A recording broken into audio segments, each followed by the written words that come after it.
एक गांव में कप्पू नाम का आदमी अपनी पत्नी झुमरी के साथ रहा करता था।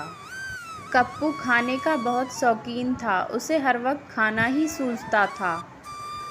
अरे झुमरी, जल्दी से खाना लगाओ, मुझे कहीं जाना है। अरे तुम्हें कहाँ जाना है? तुम कुछ काम धंधा तो करते नहीं हो, दिन भर बस खाते रहते हो और इसी खान पान के चक्कर में तुमने सारी ज़मीन बेच दी। अब तो बेचने के लिए भी कुछ नहीं बचा। कुछ तो शर्म करो, कुछ तो काम देखो।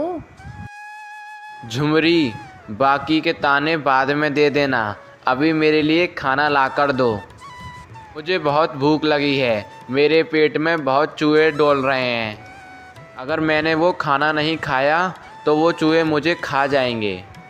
हे राम, कैसा आदमी मिला है, भुक्कड़ कहीं का। पता नहीं इसका पेट ही नहीं भरता। ये लो और ठूस लो अपने मोटे पेट में। और हाँ, खाना इतना ही बचा था, अब और खाना मत मांगना। घर पर अनाज खत्म हो चुका है। अब तुम पैसे कमा कर लाओगे तभी खाना मिलेगा, नहीं तो शाम को भूखा ही रहना पड़ेगा।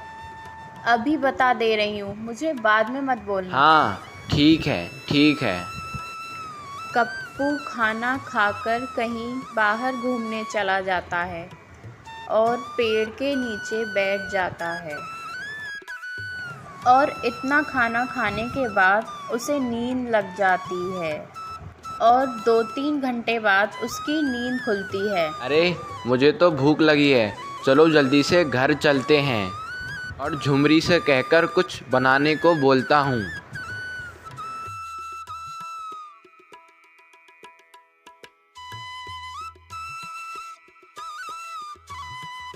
अरे झुमरी, कहाँ हो?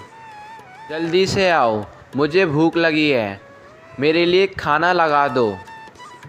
बेवकूफ़ आदमी, मैंने तुमसे कहा था ना, घर में अनाज ख़त्म हो गया है। और वैसे तुम पिछले 3 घंटे पहले ही खाना खाकर गए हो। तुम्हें इतनी जल्दी भूख कैसे लग गई? 5-5 आदमियों का खाना अकेले ही खा लेते हो और फिर भी तुम्हें भूख लग जाती है। कुछ तो शर्म करो। और मैंने तुम्हें पहले ही कहा था, घर में अनाज ख़त्म हो गया है, थोड़ा तो शर्म करो।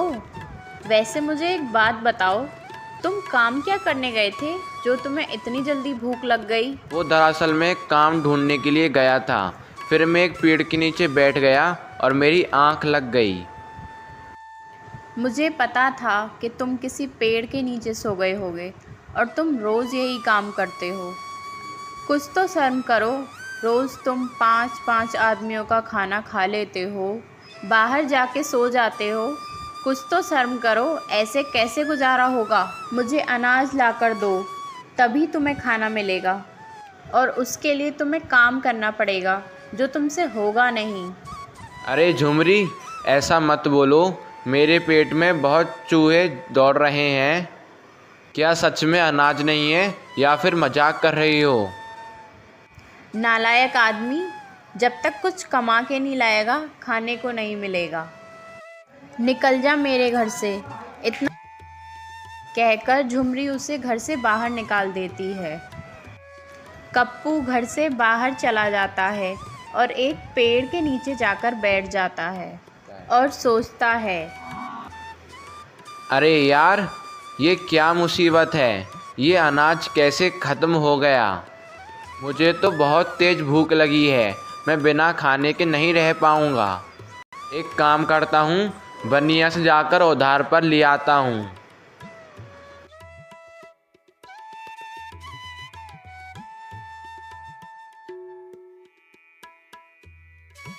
अरे सेठ, अनाज हो तो दे दो, मेरे घर पे अनाज ख़त्म हो गया है, जब पैसे आ जाएंगे मैं आपको दे दूँगा।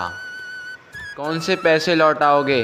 पिछली बार के लौटाओगे या उससे भी पिछली बार के लौटाओगे? ऐसे तुम मुझे पिछले 6 महीने से कह रहे हो कि पैसे लौटा दूँगा, आज पैसे लौटा दूँगा, लेकिन हमेशा ऐसे ही करते हो और हमेशा राशन लेकर चले जाते हो और आज तक तुमने मुझे फूटी कौड़ी तक नहीं दी। और इसी बात पर कितनी बार राशन ले गए हो। पहले तुम मुझे उन सब के पैसे दो, अब मैं तुम्हारी किसी बात का भरोसा नहीं करूँगा। मुझे पिछली बार के सारे राशन के पैसे दोगे तभी मैं तुमको नया राशन दूँगा। तब तक मैं तुम्हें कुछ राशन नहीं दूँगा। और वैसे भी तुम कुछ काम धाम करते हो भी या नहीं, और तुम्हें कुछ शर्म आती भी है या नहीं, और मुझे नहीं लगता कि तुम मेरी उधारी चुका पाओगे। इसलिए मैं तुम्हें आज राशन नहीं दूँगा। निकलो यहाँ से। दुकानदार कप्पू को राशन भी नहीं देता और उसे वहाँ से भगा देता है। कप्पू वहाँ से जाकर फिर से एक पेड़ के नीचे जाकर बैठ जाता है। तभी वहाँ से उसका दोस्त गुजर रहा होता है। अरे गप्पू, तुम यहाँ बैठे क्या कर रहे हो? अरे रामू, तुम इतने दिन से कहाँ थे? गांव में दिखाई नहीं दिए। वो दरअसल मैं अपने यहाँ के रिश्तेदार के यहाँ गया था। अच्छे अच्छे पकवान बनते थे और उन्होंने मेरी इतनी अच्छी खातिरदारी की कि मेरा वहाँ से आने का मन ही नहीं किया। इसलिए मैं वहाँ 1 महीने रहकर आया हूँ। मुझे वहाँ रोज़ हलवा पूड़ी, नए नए पकवान सब कुछ मिल रहा था। फिर रामू की बातों को सुनकर गप्पू के मन में लड्डू फूट जाते हैं और मुंह में पानी आने लगता है। फिर रामू गप्पू से कहता है, चलो गप्पू, अब मैं तुमसे फिर से मिलता हूँ। रामू के जाने के बाद गप्पू के मन में ख्याल आता है। गप्पू फिर सोचता है, क्यों ना मैं भी किसी रिश्तेदार के यहाँ चला जाऊँ जहाँ मुझे भी रोज़ रोज़ पकवान मिलते रहें और जहाँ मुझे कुछ काम भी ना करना पड़े। लेकिन इसके लिए मुझे पहले झुमरी को मनाना पड़ेगा। अभी घर जाकर झुमरी को सब कुछ बताता हूँ।